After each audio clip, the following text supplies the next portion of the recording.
Hi everyone! Welcome back sa aking channel, GTR Math Tutorial. Sa FB naman ay RJ Enseñado. So for today's video ay magdi-discuss tayo ng another 40 items. So napakarami na nating ina-upload na math reviewer para sa civil service exam. So 40 items ulit tayo.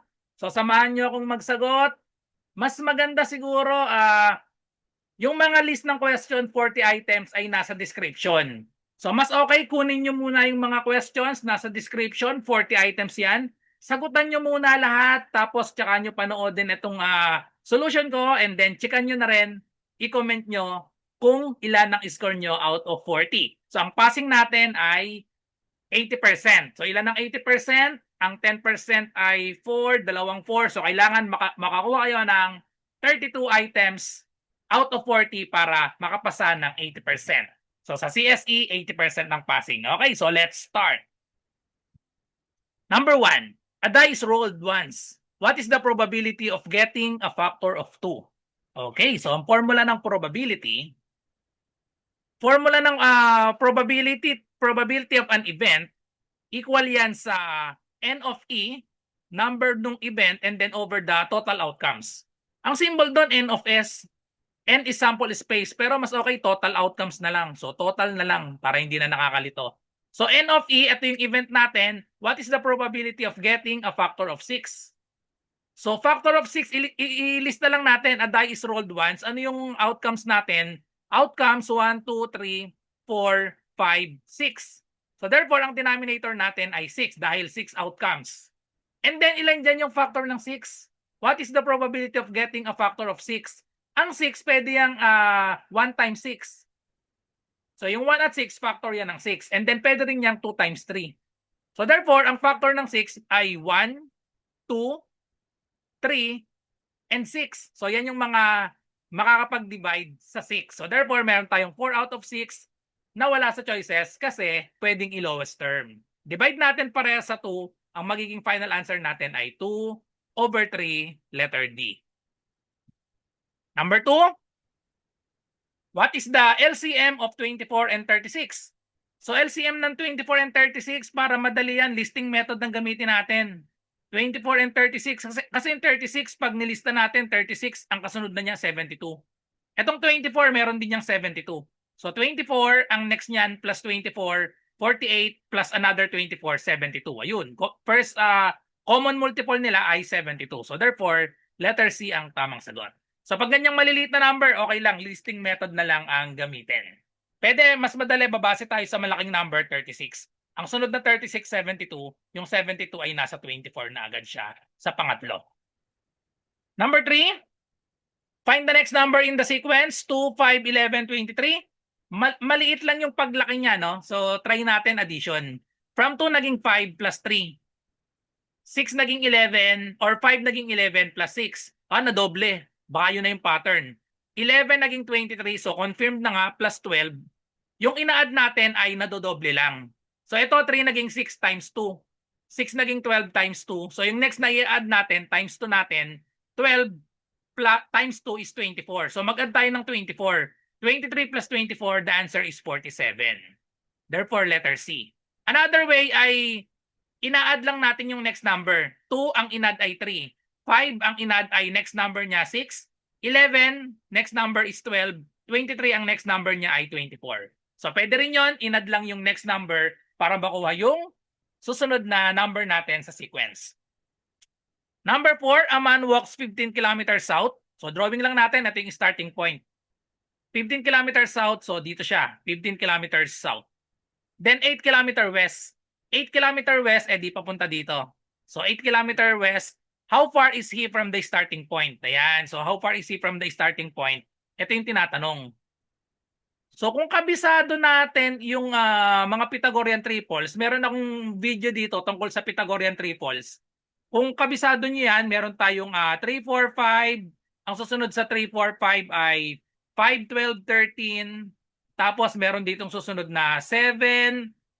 7 squared, 49. No? So 7, 24, 25. And then next dyan is 8, 15, 17. Kung kabisado nyo to, hindi na tayo kailangan mag-Pythagorean triple. 8, 15, 17, ito automatic. Letter B. So ito yung mga Pythagorean triple, hindi na sinosolve yan kapag kabisado nyo.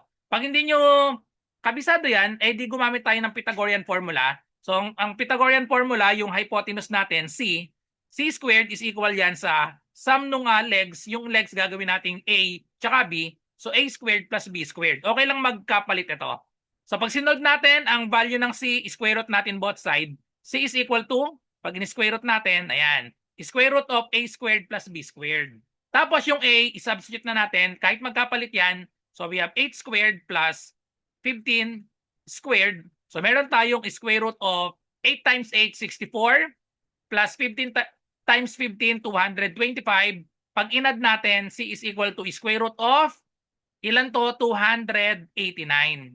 Tapos yung 289, perfect square yan.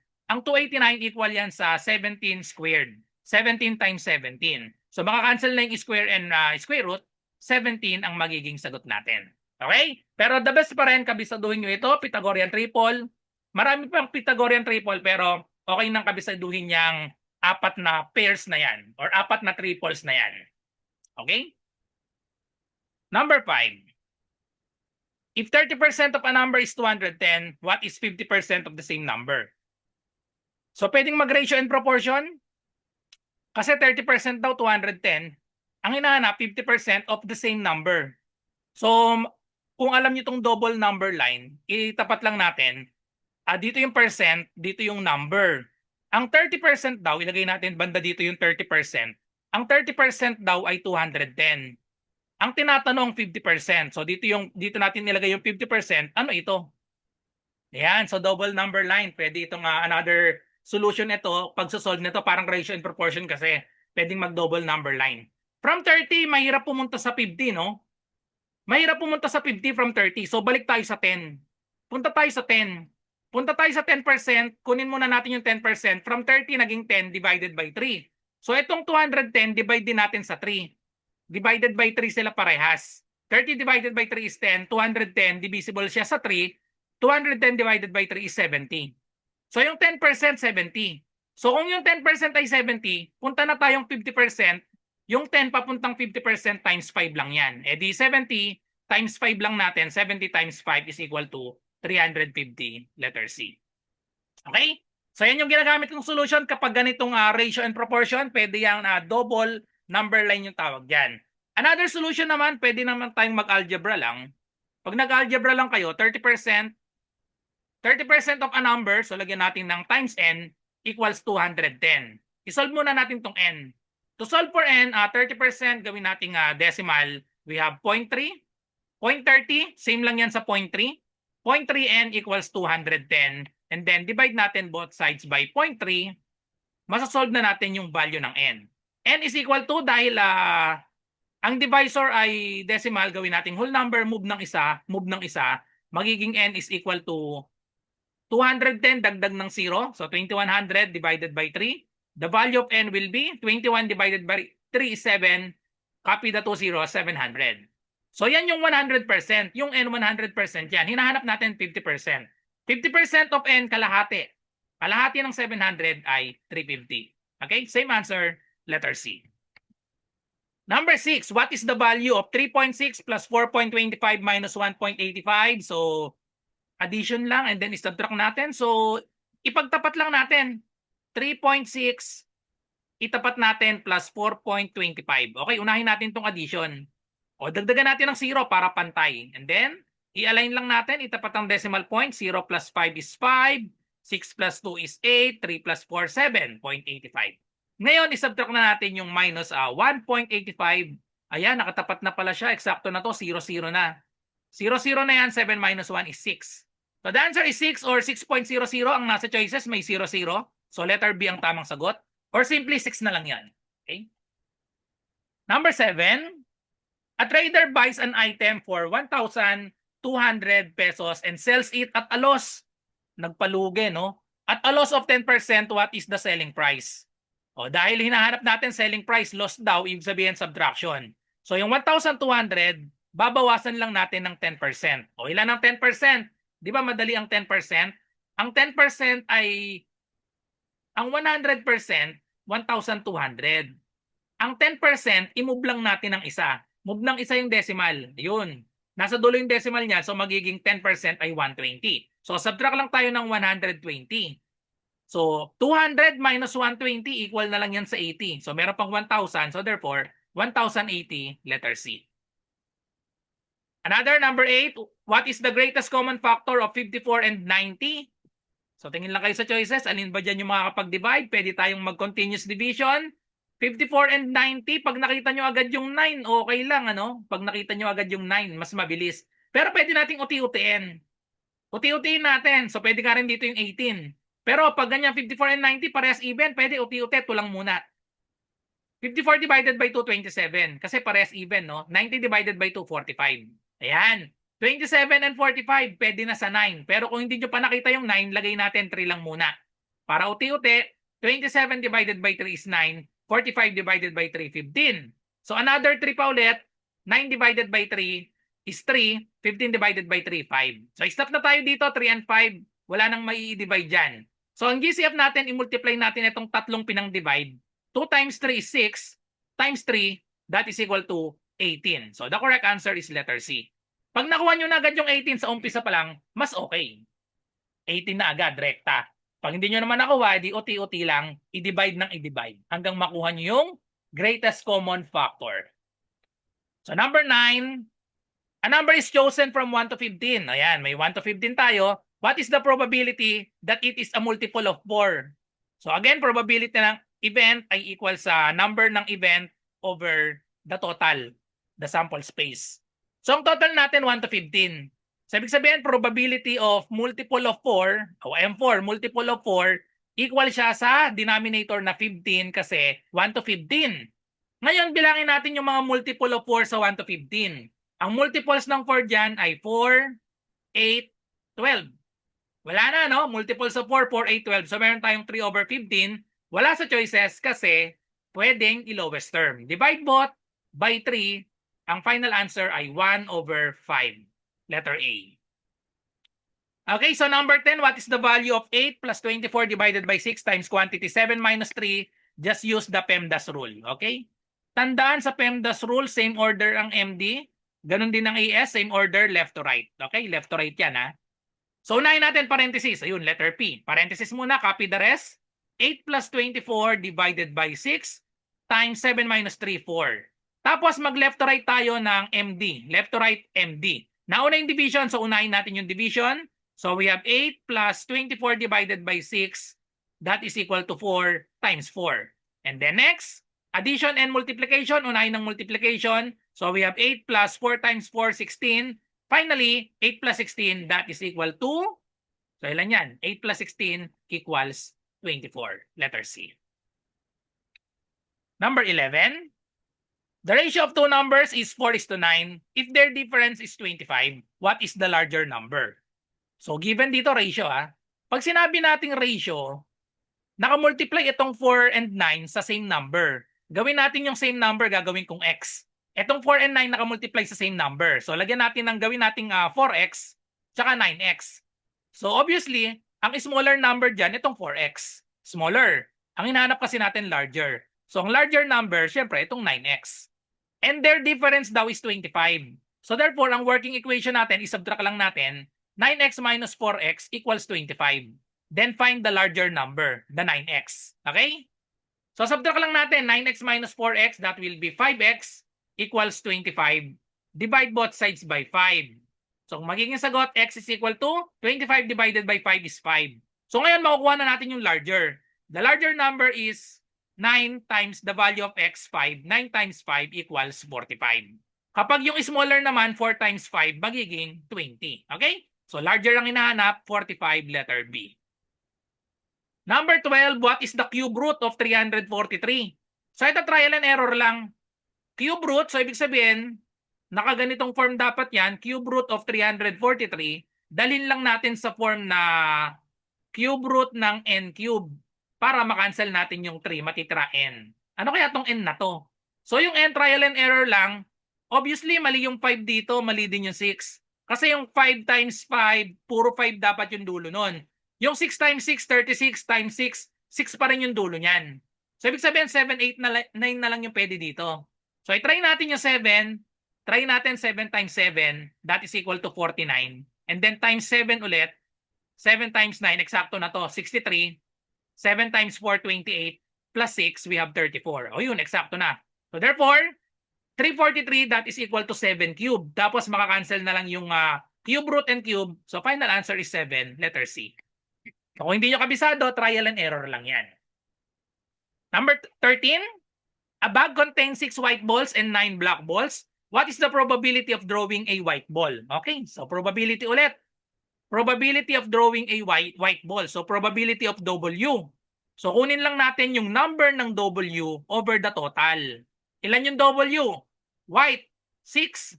6 white balls over the total. White and black lang ang given. So 6 plus 9. Therefore, we have 6 over 6 plus 9, 15. Wala sa choices dahil pwedeng i-lowest term, divide both by 3. Pag dinivide pareha sa 3, final answer is 2 over 5, letter A. For number 14, what is the value of 11 squared minus 9 squared? Pwedeng i-square lang natin parehas, tapos i-subtract natin. Pero pwede rin may shortcut. So, gawin natin parehas. Ang 11 times 11, equal yan sa 121. Minus 9 times 9, 81. Pag sinubtract natin, equal na agad sa 40. 1 minus 1, 0. 12 minus 8, 4. So, letter A. Another solution, we can use the difference of two squares. A squared minus B squared equal yan sa A plus B times A minus B. Magandang gamitin ito pag malaki yung number. Yung 11 squared, 11 and 9, maliit lang kaya okay lang na i-manual natin. Pero kapag halimbawa yung given malaking number, magandang gamitin itong property na ito. So kapag meron tayong 11 squared minus 9 squared, equal lang yan sa sum and difference, product of the sum and difference. So magigilang itong 11 plus 9 times 11 minus 9.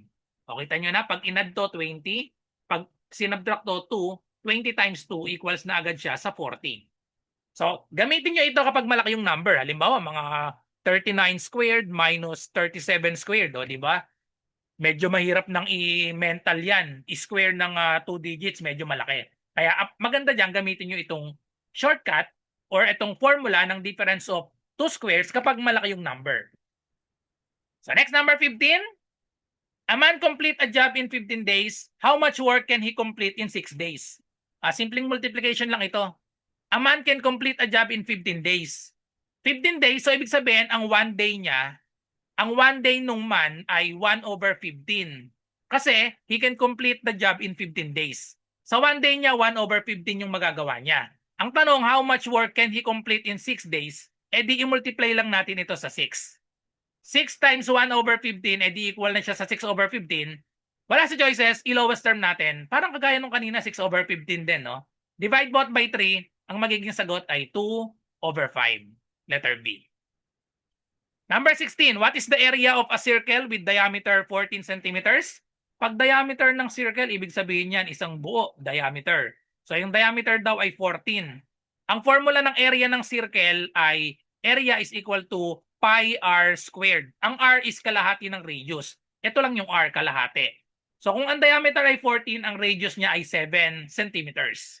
Okay? So 7 centimeters, i-substitute lang natin. Ang estimate ng pi using a fraction ay 22 over 7 yan. Pag decimal, 3.14. So i-substitute lang natin, ang pi daw ay 22 over 7. Ang radius natin ay 7. 14 divided by 2, so we have 7. 7 squared. So therefore, pwedeng makancel itong dalawang 7 ito, no? So cancelin natin, bawasan natin ng isa yung exponent, cancel natin yung 7. Ang natira ay 22 times 7. Pag minanual natin 7 times 2, we have 14. 7 times 2, 14 ulit, plus 1, we have 15. So the answer is 154 square centimeters. Okay? Number 17, number series. Find the next number in the sequence. 6, 13, 27, 55. So parang nakita ko na agad ito, parang dinoble itong 6, oh. Dapat mabilis kayo sa pagtingin ng number, no? Pag dinoble yung 6, 12 plus 1. No? Pwede, no? 6 times 2 plus 1 equals 13. Itong 13 naman, pag dinoble din, 13 times 2 plus 1, dinoble lang tapos plus 1. 26 plus 1, 27. Tapos 27 times 2 plus 1, that is 54 plus 1, 55. So doublein natin yung 55, magiging 110 plus 1, so magiging 111. Letter C. So, pwede ang ganyan solution. Pwede naman kunin nyo lang yung ina-add. Pag kinuha nyo yung ina-add, magiging 12, 24. So, same answer ang kakalabasan yan. So, burahin natin. Pag kinuha yung ina-add, 6, anong ina-add para maging 13 plus 7, ano? 6 plus 7, 13. Ngayon, yung 13 para maging 27, ano yung ina-add natin dito? 13 plus what number? 14. Ayun, doble din. Doble. And then 27 para maging 28. Para maging 55, 28. So, dinodoble lang times 2. Ayun. So, pwede rin ito yung pattern natin. So, times 2 tayo. 28 times 2, 56. 55 plus 56, 111. Or another, pwede rin i-add natin yung kasunod ng 6. Kasunod ng 6, 7. 6 plus 7, 13. Kasunod ng 13, 14. 27 siya. 27 plus 28, 55. 55 plus 56, 111. Okay, so tatlong pattern yun ha. Pare-parehas ng sagot. Number 18, what is 18% of 2,500? Pwedeng diretsong multiply na lang ito. Pero parang gusto ko chop-chop method dito. 18% times 2,500. Ang rekta dito, pwedeng i-cancel natin yung percent tsaka cancel yung dalawang zero. Ganun lang yung shortcut kapag nagmumultiply tayo ng percent tapos may zero. Kasi ang katumbas, kaya na-cancel yan, ang katumbas kasi ng 18%, 18 over 100. So times 2,500, di ba? 2,500.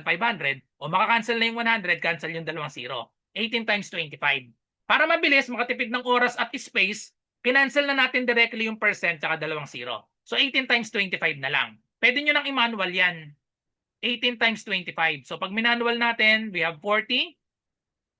5 plus 4, we have 9. 2 times 18, we have 36. So magiging sagot natin, 0. We have 15 carry 1, 450. Letter D. Or mas gusto ko dito yung chop-chop method. Chop-chopin ko tong 18%. Pag iwahiwalayin ko to, gagawin ko tong 20% minus 2%. Mas trip ko 20% minus 2%, 18%. Okay?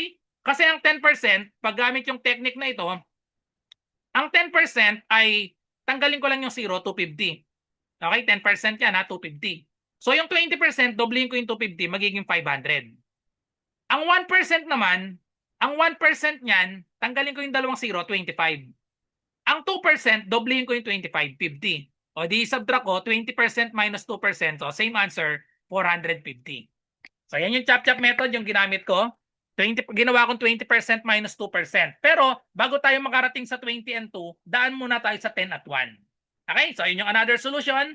Para sa akin, mas madali ito pagkabisado nyo kasi naiwasan yung pagmumultiply. Medyo mahaba kasi yung pagmumultiply eh.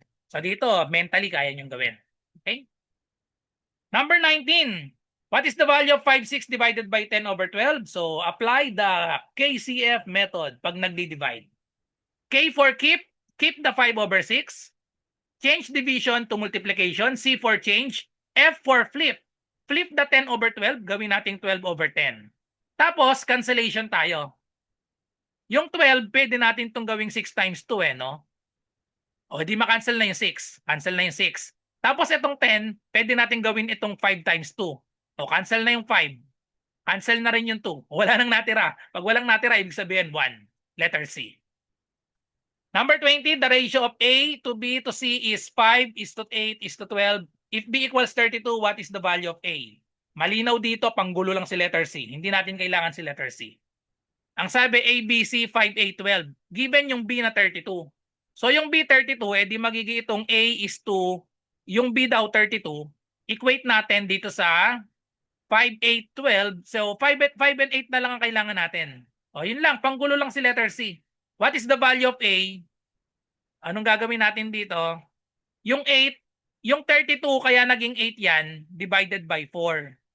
So ibig sabihin, isip tayo ng number na kapag dinivide sa 4 ang sagot 5, di 20. Na, 20. Titig method lang yung tawag doon. Pag sinolve naman natin, ganito yung kakalabasan yan. Mata-mata lang yung ginawa ko. Pag sinolve natin, multiply natin yung dalawang dulo, 8A. Multiply natin yung dalawang nasa gitna, 5 times 32. Tapos wag niyong i-multiply kasi lalaki. Divide agad by 8. Divide muna sa 8 para mabilis. 32 divided by 8, 4. Tapos multiply 5 times 4, 20. Same answer. Okay, so nakakalahati na pala tayo, 20. So kung gusto nyo nga pala ng magandang civil service exam reviewer, punta kayo dyan sa description ha. Diyan makikita nyo, may itatag akong reviewer dito, 2 yon or 3. I-click nyo lang dyan. Yan, maganda lahat yan. Yung tingin kayo sa description, nandyan yung mga recommended ko na civil service exam reviewer. Click nyo lang dyan at dadaling kayo niyan sa Shopee or Lazada. Bilhin nyo na. Okay? So number 21. 2 dice are rolled. What is the probability of getting sum of 7? So, ganun ulit. Probability. Probability ng 7, so ibig sabihin yan ay kung ilan yung sum ng 7, ilan yung sum ng 7 over the total. O number nung sum ng 7 over the total. Ngayon, 2 dice daw are rolled. Ano yung probability ng sum of 7? Alamin muna natin yung denominator natin. Sa unang die 1, die 2, sa die 1, ang outcomes natin, 1, 2, 3, 4, 5, 6. So sa die 2 naman, ganun din, 1, 2, 3, 4, 5, 6. So ibig sabihin, ang denominator natin ay 6 times 6. Kasi dalawang 6 yan. 2 dice are rolled. So 6 times 6, 36 ang ating denominator. Okay? 36 ang denominator. Ngayon, bilangin natin yung sum of 7. Bilangin lang natin. Pag-pair-pairin natin ito. 1 and 6. 1 and 6, 7 yun, di ba? Pwedeng mabaligtad dyan, 6, 1. Yung 2 naman, anong kapartner ni 2? 2 and 5. Siyempre, kabaligtaran niya, 5 and 2. Meron pang isa, 3 and 4, sum nun 7. Baligtarin natin, 4, 3. O, wala na. Kasi yung 5, yun na yun, 5, 2, no? So, meron tayong 6 out of 36. 36 pairs ito lahat. So, therefore, 6 over 36. Pag nilowest term natin, wala sa choices kasi yan, divide natin pareha sa 6. Magiging sagot natin ay 1/6. Letter C. Then number 22, PEMDAS tayo ulit. Apply the PEMDAS rule. Again, ang MD at AS ay same order, left to right. May parenthesis tayo, unahin ng parenthesis. Just copy the rest. 120 minus 6 times 10 minus 4 squared. Sa loob ng parenthesis, susundin pa rin natin yung PEMDAS. So unahin natin itong 4 squared. Ang 4 squared, that is equal to 4 times 4, that is equal to 16. Okay. So unahin ulit natin yung nasa loob ng parenthesis. 10 minus 6, that is equal to negative 6. Ngayon, i-multiply natin ito. Ayun, magiging addition ito. So 120 negative 6 times negative 6, magiging na siyang positive 36. So pag sinolve natin, positive 36, so parang wala sa choices. 10 minus 4 squared, wala sa choices. No, 120 plus 36, magiging final answer natin ay 156. So siguro may typo dito. May typo dito siguro sa question na ito or titingnan ko yung pinagkuhanan ko. Wait lang, ipopost muna natin. Baka may typo kaya wala sa choices. Post natin. Okay, so nabalikan ko na. Tama naman talaga yung tama. Ito talaga yung nasa pinagkuhanan ko na to. Tama talaga. So 156 talaga ang tamang sagot dito. Siguro ina-expect dito nung gumawa nito ay magiging 6 times 6, 36. Tapos 120 minus 36. Magiging ang sagot ay 120 minus 36, 84, no? Pero ang tamang sagot talaga dito, 156. Okay? So yan. So may mali sa mga, wala sa choices yung 156. 156 ang tamang sagot dito. Okay? Binerify ko kung mali yung given. Tama naman, ito talaga. Okay? So number 23. A car travels 80 kilometers at 40 kilometers per hour and another 80 kilometers at 80 kilometers per hour. What is the average speed? So ang formula ng average speed ay equal sa, ayan, average S na lang, total time lang yan or total distance over total time. Total distance over total time. So yan yung formula natin, average speed. Ang total distance natin, dalawa. 80 kilometers taka 80 kilometers. So i-add lang natin yon, 80 plus 80. In kilometers yan in kilometers. Tapos yung total time natin, hindi given yung total time, yung time dito sa una, so isosolve natin. Given yung distance, ito yung distance 1. Ito naman yung speed 1. Tapos ito yung distance 2. Ito naman yung speed 2. So speed 2, ibig sabihin yan, ang formula ng time, di ba, distance over speed. So, kunin, dalawa yung time natin dito. I-solve natin 80 divided by 40. Okay? 80 divided by 40 plus ito naman kabila, i-divide lang natin 80 divided by 80. Okay? So, evaluate natin 80 plus 80, 160 divided by 80 divided by 40 is 2 plus 80 divided by 80 is 1. So, the answer will be 160 divided by 3. Obviously, may decimal to, no? Kasi ang 1 plus 6 plus 0, 7 yon divided by 3. Hindi siya divisible sa 3. So, automatic letter C ang tamang sagot dito. 53.3333 yan siguro. Naka-round off na kaya 53.3. So, pakita natin, pag dinivide natin, number band na lang ang gagamitin ko. 160, pwede kong i-break yan ng 150 at 10. Sakto yun, no? 160 divided by 3. Yung 150 divided by 3, that will be 50. O, may 50 na tayo. Yung 10, i-break ko yan ng 9 and 1. So, yung 9, pag dinivide sa 3, yung 9, pag dinivide sa 3, equal sa 3. So, meron tayo ditong magiging itong 3. So, therefore, 50 plus 3, ayun na, 53. Tapos, remainder 1. Yung remainder 1, walang katapusang 3 yun. 53.3333. So, yan yung another technique sa pagdi-divide. Number band ang tawag dyan. Another, meron tayong direct formula kapag ganitong same. Kapag same yung distance 1 and distance 2, para siyang return trip. Pag return trip kasi may shortcut formula. Pag average speed ng return trip, equal lang yan sa 2 times speed 1 times speed 2 over the speed 1 plus speed 2. Kapag return trip, or pwede rin gamitin siya kapag same, 80 kilometers parehas. Okay? So, magiging shortcut natin, 2 times speed 1, 40. 2 times 40 times 80. Tapos, divide natin sa sum nila, 40 plus 80. So, therefore, magiging itong 40 plus 80, 120. Ito naman, wag na nating i-cancel muna natin. So, cancel yung 0, cancel yung 0. 12 and 8, pwedeng ma-divide, di ba? 12 and 8, divide natin sa 4. So, magiging 3 divided by 4, magiging 2. So, yun, same answer na rin.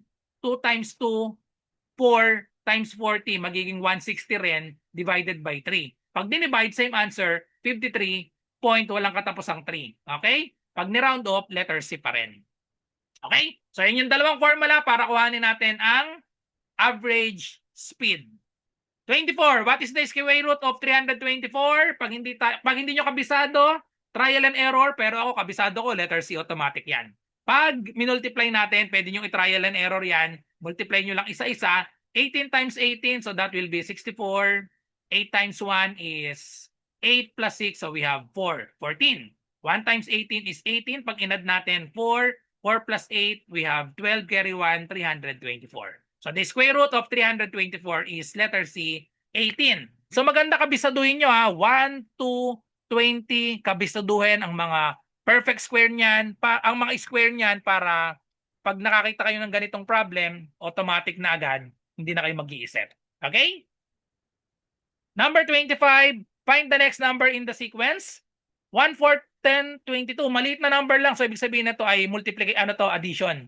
1 to 4 plus 3. 4 to 10 plus 6. Ayun, may pattern na doble.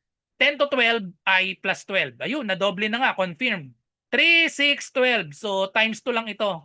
Times 2, magiging times 2 rin ito. 12 times 2, ang next natin ay plus 24. 22 plus 24, that will be equal to 46. Letter C. Another probability problem. What is the probability of drawing a blue ball? So, given 2 red ball, 3 blue ball, and 5 yellow balls. So, ang probability ng blue balls, equal lang yan sa number of blue over the total. Ilan yung blue balls? We have 3. Over the total, i-add natin 2, 3, 5. So, 2 plus 3 plus 5 equal siya sa 3 over 10. Walang lowest term, 3 over 10. Letter B ang tamang sagot. 27. Simpleng division. What is the value of 7.2 divided by 0.6? 7.2 divided by 0.6. So, anong rule natin kapag nagdi-divide, gawing whole number? Move ng isa, magiging siyang 72 divided by 6. Madali nang i-divide to number band ulit tayo. Divided by 6. Ano yung eksaktong divisible sa 70? Sa 6 na mababa sa 72, 60. Break natin ito ng 60 and 12. 60 divided by 6 is 10. 12 divided by 6 is 2. O pag add natin, 10 plus 2, we have final answer, 12, letter C. Next, what is the least common multiple? 10, 15, 20. Pag ganito ang technique ko lang, tingin ako dito sa pinakamalaking number, 20. Kunin natin yung multiples ng 20. Yung 20, okay siya sa 10, pero hindi siya okay sa 15. Okay, so mali yung 20. Next multiple niya, 40. Wala naman yung 40 sa choices, lampasan na natin yan. Next niya, 60. Yung 60 nasa choices, so baka 60 divided by 10, check. 60 divided by 15, okay, 15. So therefore, letter B na yung 60 yung ating least common multiple kasi by inspection lang or by trial and error, tinignan natin, 60 divided by 10, okay. 60 divided by 15, okay din. Siyempre sa 20, okay yan kasi multiples of 20 nga yan yung kinuha natin. Okay, so listing method lang yan. Number 29. Ayan, discount problem. A shopkeeper gives 15% discount on 2,000 pesos. What is the selling price? So, hinanap natin selling price tapos may discount. So, pag ganyang may discount, automatic 2,000, bawasan na natin yan. O, ito na yung ating magiging sagot. 2,000, bawasan natin ng 15%. So, yung 15% ng 2,000, kuhanin natin. Chop-chop method ang gagamitin ko. Yung 15%, gawin ko siyang 10% plus 5%. Total niyan ay 15%. Bakit 10%? Kasi kapag 10%, kinakancel lang yung 0. 10% ng 2,000, tanggalin yung 0, 200. 5%, kalahatiin natin yung 100. Yung 200, edi 100. Pag adin natin, 200 plus 100, 300. Yung 300, ito yung ibabawas natin. Ito yung discount. So, 2,000 minus 300, the answer will be 1,700, letter C. Okay, so for number 30, parang kulang ulit ito. May parenthesis tapos walang kadugtong. So, baka wala ito. O, try natin ako nandito sa choices. Kapag wala sa choices, tapos ibabalikan ko yung pinagkuhanan ko. So, try muna natin, PEMDAS. May parenthesis, so unahin natin to. Just copy 96 divided by 8 and then plus 7 times 6, that is equal to 42. Okay, so tapos, i-divide natin ito. O, number band ulit tayo. 96 divided by 8. 96 divided by 8, yung eksaktong mababa sa 96, 80. 80 divisible sa 8. So we have 80 and 16. Ayun, so nasa choices naman, 80 divided by 8, eksaktong 10. 16 divided by 8 is 2. Pag inad natin, 10 plus 2, we have 12. So 12 plus 42, the answer will be 54. Ayun, nasa choices. So ibig sabihin, sumobra lang talaga ito. Wala dapat itong parenthesis na to kasi walang kapartner. Number 31, another PEMDAS. What is the value of 15 minus 3 squared plus 4 times 6? Unahin natin yung exponent. Meron tayong exponent. Ayan, PEMDAS. MD, same order. AS, same order, left to right. May exponent, unahin na exponent. So 15 minus 3 times 3, that is 9. Just copy plus 4 times 6. Okay. Unahin yung multiplication. Una yung MD, di ba? So 15 minus 9 plus 4 times 6, we have 24. And then, left to right tayo, 15 minus 9, that will be 6. Plus 24, final answer, 6 plus 24, 30, letter D. Okay, so next, a trader buys an item for 1,500 pesos and sells it at a profit of 12%. What is the selling price? Siyempre, ito yung cost, no? 1,500. Binenta niya, may profit na 12%. Yung selling price, siyempre, mas mataas sa 1,500. So ang magiging answer na agad natin diyan, sulat na natin dito, 1,500 plus 12%. 12% ng 1,500. Siyempre, favorite ko, chop-chop method. 12% gawin natin siyang 10%, 1%, another 1% for a total of 12%. Okay. Ang 10%, tanggalin lang yung isang 0. Tanggalin yung isang 0, 150. Ang 1%, tanggalin pa ulit yung isang 0, edi 15. Plus another 15. So therefore, the answer will be 150, 15, 15. That will be 180. Ito yung ating profit na i-add natin. Kasi profit yan, additional, edi addition tayo, 1,500 plus 180. The answer will be, the selling price is 1,680, letter B. Number 33. The ratio of two numbers is 5:11. If their sum is 192, what is the smaller number? Dahil ratio yan, ibig sabihin yung 5 and 11 nakamultiply sa same number. 5 and 11 nakamultiply sa same number, let the number be n. N naman, wag namang x. 5n, ito yung smaller. Ang larger, syempre, yung 11n. So, ang equation natin, hinahanap smaller number. Ang equation natin, their sum is 192. So, therefore, equation 5n plus 11n is equal to 192. O, i-add lang natin ito. 5n plus 11n, 16n equals 192. Divide both by 16. Ayan, masasolve na natin yung value ng n. Okay, pag dinivide ito, number band ulit. Ayan, favorite ko na tong number band. Ang 192, pwede natin yung i-break sa 160. Eksakto kasing 160, oh. Eksakto sa 16. 160, pag minus natin yung 160 dito, may 32 pa. Ayun, sakto. 160 divided by 16, syempre 10 yan. 32 divided by 16 ay 2. So therefore, the answer is 10 plus 2, 12. Ngayon, hinahanap natin smaller number. Smaller number, ito yan, 5n. So we have 5 times 12. The answer is equal to 60. Letter D. Next, what is the value of PEMDAS pero may fraction? 3/4 times 16 and then 5/8 times 8. Magkabukod na naka-parenthesis, so evaluate lang natin ito. So ayusin ko lang yung pagkakasulat ng fraction. 3/4 times 16 and then minus 5/8 times 8. O cancellation lang tayo. Cancel na agad itong 8. O minus 5 na lang ito. Ito naman kabila, makakancel. 16 divided by 4 is 4. Tapos multiply 4 times 3, 12. 12 minus 5 equals 7. Letter B. 35. A car travels 150 kilometers at 50 kilometers per hour and another 100 kilometer at 40 kilometers per hour. What is the average speed for the entire trip? So dito hinahanap average speed ulit.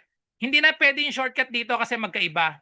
150 kilometers tsaka 100 kilometers. Okay? So ang gawin lang natin yung formula, average speed ay equal sa total distance over total time. So ito na lang yung gagamitin natin. Hindi pwede yung kaninang shortcut kasi magkaiba nga, 150 at 100. So yung distance 1 natin dito, ito yung distance 1 natin, ito yung distance 2. I-total lang natin yan.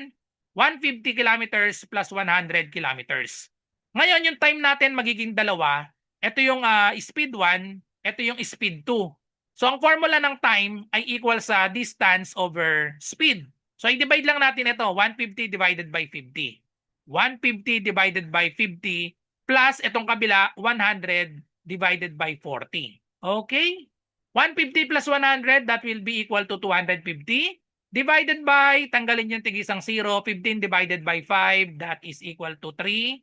Plus, ito decimal, tanggalin yung tigisang 0. 10 divided by 4, that is equal to 2.5. Okay? Decimal na lang natin, 2.5. So therefore, we have 250 divided by 3 plus 2, 5.5. Dahil decimal, 5.5, move natin ng isa, magiging siyang 2,500 divided by 55. So eksakto naman siguro ito pag dinivide natin. So try nga natin. 2,500 divided by 55.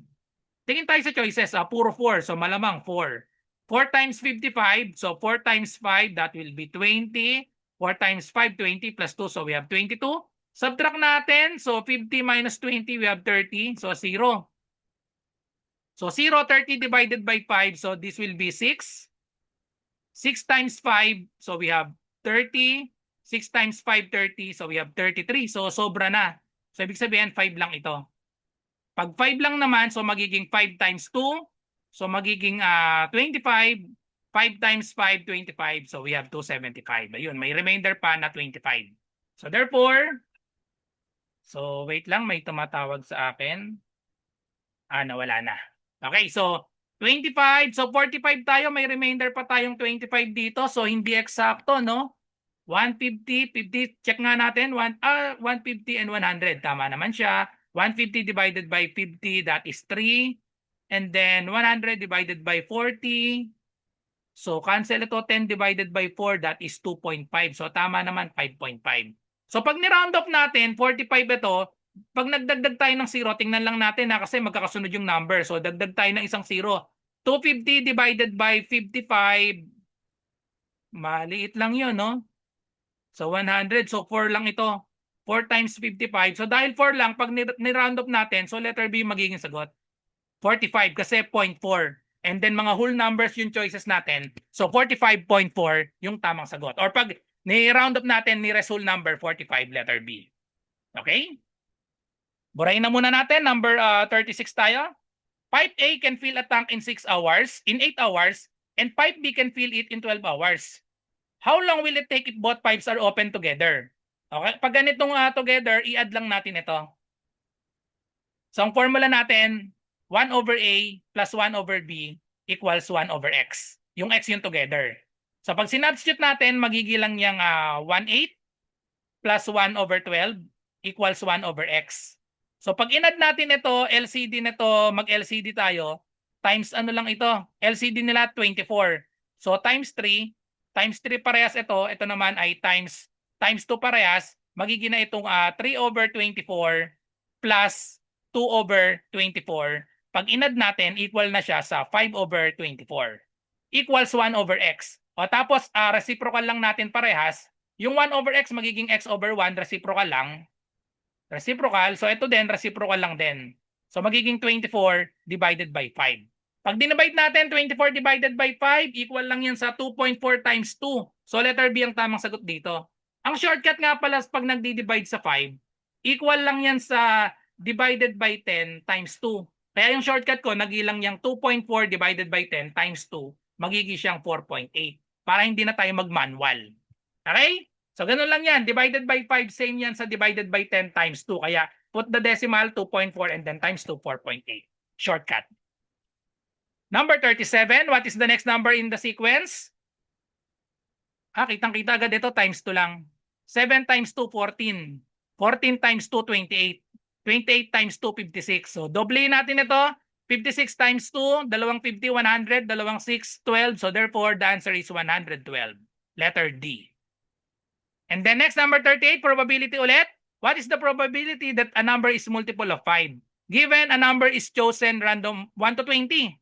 So probability ng multiple of 5 equal lang siya sa denominator natin 1 to 20. So therefore may 20. 20 yung total. Ilan dyan yung multiple of 5? 1 to 20 multiple of 5, edi meron tayong 5, 10, 15, 20. May 4. 4 over 20, wala sa choices, i-lowest term. Divide both by 4, the final answer will be 1 over 5. Letter B. Last set, number 39 and 40. Okay? So 39, what is the area of a rectangle whose length is 15 cm and whose diagonal is 17 centimeters? So ayan. Kung kabisado nyo yung Pythagorean triple, hindi na natin kailangang isolve ito. Hinanap natin area ng rectangle. Ang area ng rectangle ay length times width. Given daw a rectangle whose length is 15. Ito yung length natin, 15, and whose diagonal is 17. Kung ang diagonal natin ay 17, tapos meron tayong 15, automatic, ayan, 8 ito. Hindi na kailangang isolve kung kabisado nyo yung kanina. Pythagorean triple, 3, 4, 5, 5, 12, 13, 7, 24, 25, and then we have 8, 15, 17. Pythagorean triple yan. Pag may nakita kayong 17 na hypotenuse, 15 automatic 8 yan. Okay? So therefore, ang area natin, length times width, i-multiply lang natin 15 times 8. Manual lang natin, 8 times 5, 40. 8 times 1 is 8 plus 4, we have 12. So the answer is 120 cubic, 120 centimeters squared. Okay? And then for the last number 140, 125 raised to 2/3 minus 3 square. Gawin natin itong radical. Pag ginawang radical ito, magiging yung denominator cube root. Cube root of 125 square. Tapos itong square, pwede nating ilabas din dito kasi eksakto yan cube root yan, eksakto yan, di ba? Ang cube root ng 125 eksakto. Ang 125 pwede nating isulat yan as 5 times 5 times 5. So that will be 5 cube. So therefore, naka-square pa siya, minus 3 square. So magiging sagot natin, cancelin natin yung cube root, cancelin yung cube. May natira pa tayong, wala na rin to na-cancel na yung radical na yan, kasama na yan ng cube root. So meron pa tayong 5 squared minus 3 squared. So therefore, the answer will be 5 times 5, 25, minus 3 times 3, 9. Final answer, 16. Letter D. So that's it. Thank you for watching. I hope may natutunan kayo sa 40 items na pinresent ko sa inyo. So good luck sa lahat na nagre-review para sa civil service exam or kung anumang exam yan that involves basic mathematics. Bye-bye and God bless.